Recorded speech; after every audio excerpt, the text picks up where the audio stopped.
Yo, what is going on, y'all? I'm Cavell Anderson, and we are back with another Veve and Ecomi video. And this one, we're going to be checking out some more Al Kahn. Be sure to drop that thumbs up, subscribe to the channel if you're new, turn on notifications, and yeah, let's jump straight into it, man. I think the point that David raises, I think there's an interesting side dichotomy to this. When you think about it, and you go to Comic Con, which always strikes me as the most unbelievable place where these people are carrying reams of products. I mean, but big products. David's probably there dragging out pictures and dragging out, other things.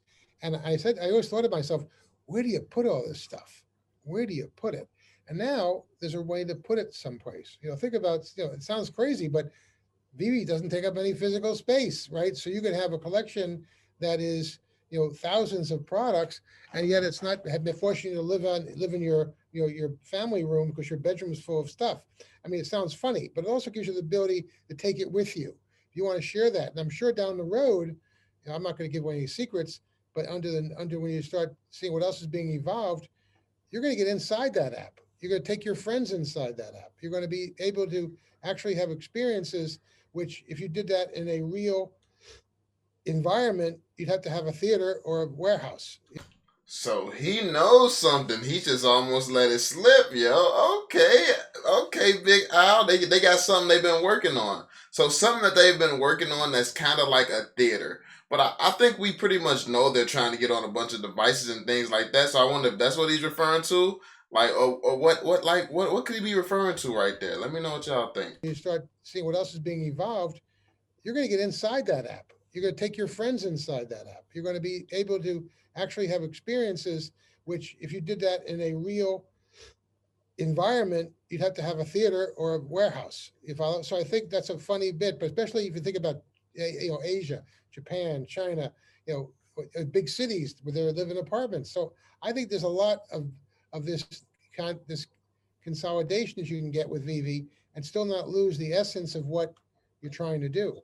David, you touched on just a moment ago, the importance of expanding on that experience and layering it in and continuing to provide the best sort of products and experience with that. Do you guys want to give some insight into, the next layers of Veve and sort of how we're going to continue to build that in? I mean, at the end of the day, we really just need to continue to focus on the fact that we are, we're creating a collectible product. And sometimes that doesn't mean, just layering on feature after feature after feature. It's really about focusing on what that core experience is around, collectability and getting the brands that you want and really just having a really good time. But in saying that, obviously, now that we're in the digital space and people have the opportunity to effectively collect from their hand, it allows us to do a whole lot of other really cool things, like Al touched on. Now you can, through Veve, you can have this massive sweeping showroom displaying all your collectibles that you never would be able to have. Well, never say never, but, it'd be a lot more difficult to do that kind of thing in the real world. So in terms of the layering, really the features that we bring out in the app and, around the experience is really we always try to hark back to what that, the core fundamental of what we're doing, which is really just, allowing people to collect the items that they want. Another point here that I think I'd like to just drive into. There are really things that you could never have except digitally. And what's that mean? Well, it means, for instance, the guy just sold the code for the original internet,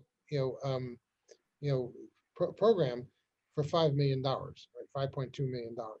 But there's a lot of things like that David and Dan and I are thinking about, in some cases have acquired, which are really fascinating experiences that you could never in a million years own. You couldn't own it.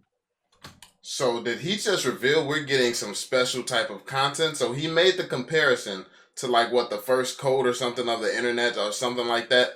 So are we going to get like first tweets and first web browsers or something like are we finna get like stuff like that coming to the platforms? Because he said some of this stuff they've already acquired. So that could mean something. Let me know what y'all think he means in the comment section. because number one, there's only one of them. And number two, they would be so expensive that you'd never be able to have that. So it's like, think about if you have a Picasso print, if you have a Picasso print and the Picasso is $100 million, but the print by itself is still worth, $150,000. Well, think about that kind of layering with regard to physical objects or physical experiences. I mean, we've identified a whole slew of things that we're now in process of trying to acquire. Bro, this man just said the Picasso. Did I not just make a video on this, bruh? Did I not just make a video on this? It was yesterday. Was it today? It might have been today. I don't know. I think it was yesterday or today. I just made a video on this, and then Al Kahn is saying the exact same thing. Like, I feel like I'm a wizard at this point. I feel like I'm a wizard, man. Like, what's going on? I'm the VV whisperer. That can be really fabulous because they are so rare and they are so unique and they are so interesting. So there's a whole litany of things we can do. I said that. Yeah. The rarity and the scarcity, obviously, from the collectible side is one of our value propositions. I was just talking about the Mona Lisa. If you don't remember, I was just talking about the Mona Lisa and having digital little like places to store them in your house where you can hang up the pictures of your digital artworks around your house with using newer technologies. Like, we was just talking about that. To be able to provide with a digital asset now, but also as a platform to be able to bring so many brands and different properties into one place to amass that collector's market is quite unique as well, or at least we've really cornered that section of the market. But we're also seeing Veve become a brand unto itself. Has this always been, was that expected as part of this journey? Was it part of the strategy to establish Veve as a brand as well as providing all of these properties? I mean, I think that whenever you start off a business like this, you always have a desire to, make your product or your brand, very, very well known. But I think as I've touched on in previous videos, it would be 6-7 months ago. I mean, even I think when we were up at Al's place in New York, and we're sitting there thinking, will people even like it? We like it, but will other people like it? So, I mean, I think, for me personally, I just think it's great that, the reason Veve is becoming a bit more well-known is because, we're really moving into a very, very new space and we're getting a lot of traction. And I think, again, that just comes back to the collectability of everything that we're doing and, tapping into that core drive that people have just to collect and own things. So, I mean, really excited to see where it goes. Obviously, as business owners, we hope that the brand will become, synonymous, but still early days, but very positive so far. Another important thing, just to touch on that the boys that I spent a lot of time on was the name. When you think about products and brands, how important is the name? And not necessarily does the name represent anything specifically, but is it memorable? Is it something that people will be saying, what the heck is that? And I think about those names, whether it be Cabbage Patch Kids, whether it be Pokemon, whether it be, Ninja Turtles. And I remember David said to me, Al, I want a 2-syllable name. Thanks, David. That helps.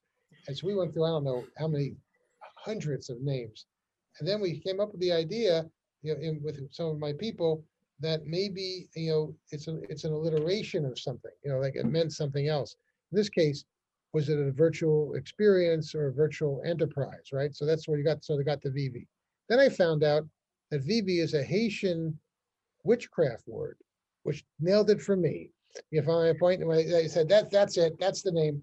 And when I said it to Dan and to David, they went, that's the name, that's the name. So there's this little mystique about it, but I think it's an easy name to remember, like Google. Who would have thought Google, would have become the name that it is? So obviously, the brand built the name, certainly. But here, in case the brand is building the name, but the name is a great name, and naming is really critical in anything you do. And all credit to Al. I think we spend about 9 or 10 months coming up the name. We'll be going back to Al's place over the span of 10 months, and every time Al goes, okay, what can I do to help here today? And we'll go, oh, well, we need a name for this product we're doing.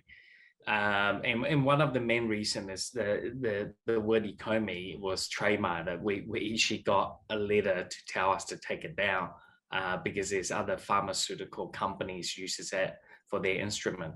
And Dan is going, oh my God, I need to come up 2-syllable. And obviously all the domains, the best names with short letters are all taken out. So, huge credit to Al on this one. We knew he will come up with a great name and also a name that we could register and trademark around the world was something that was quite important. And all these name was kept in secret until all these trademark was passed through. Myself and Dan, and this is why Dan appears more on camera, is because every time I'm on camera, I somehow will leak something by mistake. So I'm pinching myself now. The minute I go beyond that, I just pinch myself. So shut up.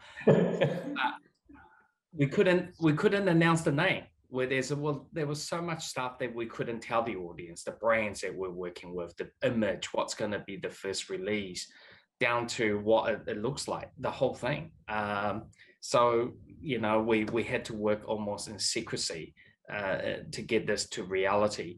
And over that period of time was very hard, because you see other projects, in the NFT world, just trucking along, putting out news, people sharing it. It's on CoinMarketCap, it's on this, Bitcoin.com, it's on every website, and me and them just go, oh my God, I hope one day we'll be mentioned somewhere, because there was just so much news. Well, people almost think me and Dan is dead. They don't even hear from us.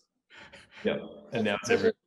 Another thing that I think is important that Dan and David did, I'll use an example. So many people sometimes will start to hype a product, quite a way away from its actual launch, right?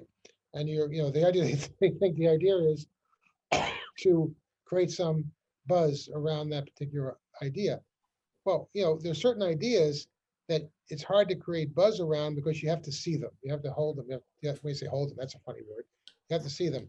And I think, I look at the Apple model. Apple doesn't show anything until it's shipping. They make an announcement on a new iPhone, and that new iPhone's in the stores, a week or 10 days later. I think this is what's great about Veve. They don't overpromise. Then they don't have to worry about under delivering, and that whatever they do, they do it. And then I think we will have parts of the community who disagrees with this, but I mean, I agree. I get it. Some things happen, but you'll have some people disagree. They drop it, and then you see it. And I think that's really an important marketing position, because I've seen so many companies where they talk about how great their products are and look how good this is going to be, and then bingo, the thing comes out, and A, it doesn't represent what they were talking about, or B, it's just a complete dud. So I think the idea of trying to get your ducks in line, the expression that David and I use, you don't shoot the ducks unless they're flying. And if there's no flying ducks, don't shoot at them. Don't shoot at them, because you're not going to get it. Yeah. All right, y'all. So there we have it. That's for this one.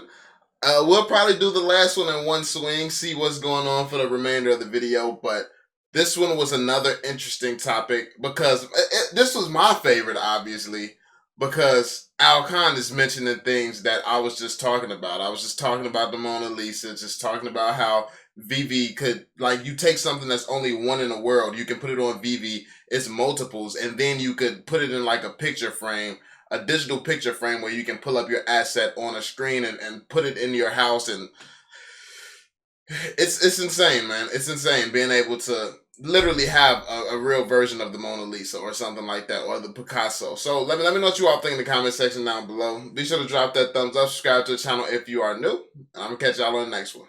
Peace out, y'all.